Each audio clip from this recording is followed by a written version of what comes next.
There's a reason why some people remain unshaken no matter what happens. The world throws chaos at them. People insult them. Plans fall apart. Setbacks hit them one after another. Yet they remain still, as if untouched by the storm. What do they know that you don't? Most people go through life reacting to everything. Someone cuts them off in traffic. Instant rage. A coworker makes a passive-aggressive remark.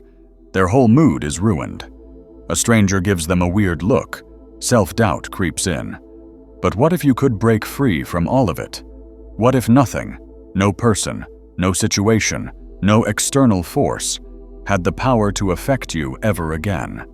Carl Jung believed that most people are prisoners of their own reactions. They think the world is doing things to them, when in reality, they are simply mirrors reflecting back everything they haven't yet mastered within themselves. Here's the truth. Nothing can affect you unless it finds something inside you to attach to. If someone calls you stupid and you feel angry, it's because some part of you fears it might be true. If someone ignores you and you feel hurt, it's because some part of you still seeks external validation. This is why two people can face the exact same situation and react completely differently. It's never about what happens. It's about what's happening inside you. You can call this shadow work, the process of making the unconscious conscious, of recognizing that every irritation, every frustration, every emotional trigger is actually a message from within. Most people run from these triggers. They try to silence them, to ignore them, to blame the world for making them feel this way.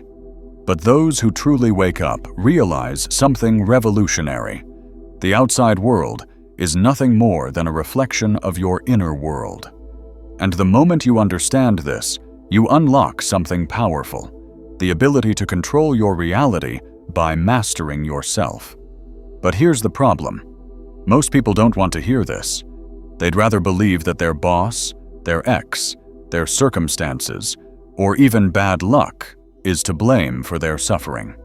It's easier to believe that life is unfair than to accept that you might be the one giving everything its power over you. But for those who are willing to look deeper, who are willing to stop blaming and start observing, a whole new level of freedom becomes possible. And the best part? Once you stop reacting, you stop being controlled. You don't need to avoid negative people. You don't need to control situations. You simply become immune, not detached, not emotionless, but completely untouchable. Most people spend their entire lives trying to control things they were never meant to control. They want people to like them. They want life to be predictable. They want everything to go their way. And when it doesn't, they suffer. They get angry when someone disrespects them. They feel betrayed when life doesn't unfold according to plan. They take everything personally, as if the universe has singled them out for some kind of cruel test. But here's the truth. Nothing in this world is actually under your control, except one thing, your perception. Carl Jung understood something that most people never realize. The world outside of you is neutral. It is neither good nor bad, kind nor cruel. It just is. The only thing that makes it seem positive or negative is the filter through which you see it. Think about this. Two people can go through the exact same experience: a breakup, a financial loss, a failure. One person spirals into self-destruction, convinced they've lost everything. The other person sees it as a lesson, an opportunity to grow, a path towards something better. The difference? Their perception. Jung once said, "Until you make the unconscious conscious, it will direct your life, and you will call it fate." This means that as long as you are unaware of the stories you're telling yourself about people, about success, about your own worth, you will continue to react blindly, thinking life is happening to you, rather than realizing it's all happening because of you. Here's where things get interesting. The more you try to control the external world, the more power you give it over you. The moment you need someone to respect you, they have power over you. The moment you need a situation to go a certain way, it controls you. The moment you need life to be fair, you set yourself up for disappointment. But once you let go of the illusion of control, everything shifts. Suddenly you're free. Free from the need for approval, free from the fear of failure, free from the exhausting effort of trying to make the world bend to your expectations. Think about it. The people who are truly untouchable in life are not the ones who control everything. They are the ones who master themselves. They are the ones who remain calm in the storm, unshaken by chaos, indifferent to insults, fearless in the face of uncertainty. They know something most people don't. Control is an illusion, and the moment you stop chasing it, you become truly powerful. And here's the paradox. When you stop needing things to go your way, they often do. When you stop fearing what people think, you naturally become more confident. When you stop chasing success out of desperation, opportunities start appearing effortlessly. When you stop resisting life and start flowing with it, everything seems to fall into place. This isn't just philosophy, it's neuroscience. Studies in cognitive psychology show that the more we obsess over controlling something, whether it's a person, an outcome, or even our own thoughts, the more we create resistance. This is why people who are desperate for love repel it, why people who are terrified of failure sabotage themselves, why those who cling to control end up feeling the most powerless. So the question is, are you living in reaction, or are you in control of your perception? Because once you realize that nothing outside of you has power over you, life starts to feel like a completely different game. The untouchable mind. How to be unshaken by anything. Imagine a scenario. You're walking down the street, minding your own business, when suddenly someone shouts an insult at you. Maybe they call you foolish, weak, or tell you that you'll never amount to anything. Now pause for a second. What happens inside you at that moment? Most people would either get defensive or feel hurt. Their emotions hijack them before they even have time to think. Their heart rate spikes. Anger kicks in. Or they replay the insult over and over in their mind, feeding their frustration. But now, imagine a different response. Absolutely nothing.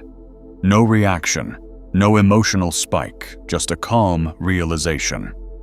That has nothing to do with me. This is what the Stoics, Zen masters, and even Carl Jung understood deeply. Nothing outside of you has the power to disturb you, unless you give it permission. But let's go deeper. Why do most people get affected?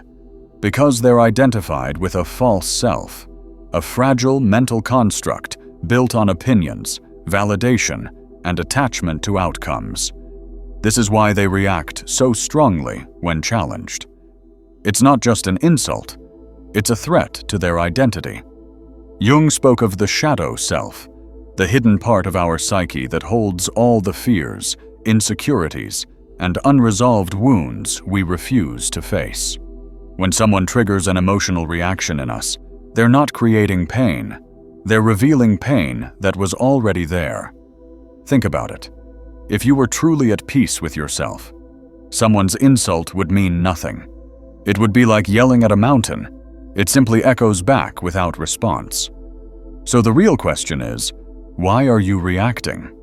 If someone calls you a failure, does it hit a nerve because deep down you fear it might be true? If someone disrespects you, does it enrage you because you crave recognition? If things don't go your way, do you spiral because you're attached to a specific outcome? The problem isn't the world. The problem is the way you see yourself.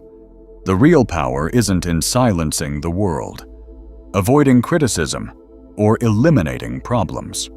It's in developing an unshakable mind, a mind that doesn't need external validation, a mind that doesn't crumble when faced with obstacles, a mind that understands that all control begins and ends with perception. This isn't just philosophy, it's psychological conditioning. Studies show that emotional reactivity is a habit. The brain develops neural pathways that reinforce reactions, meaning the more you let the outside world control your emotions, the more automatic it becomes. But here's the good news. You can rewire this.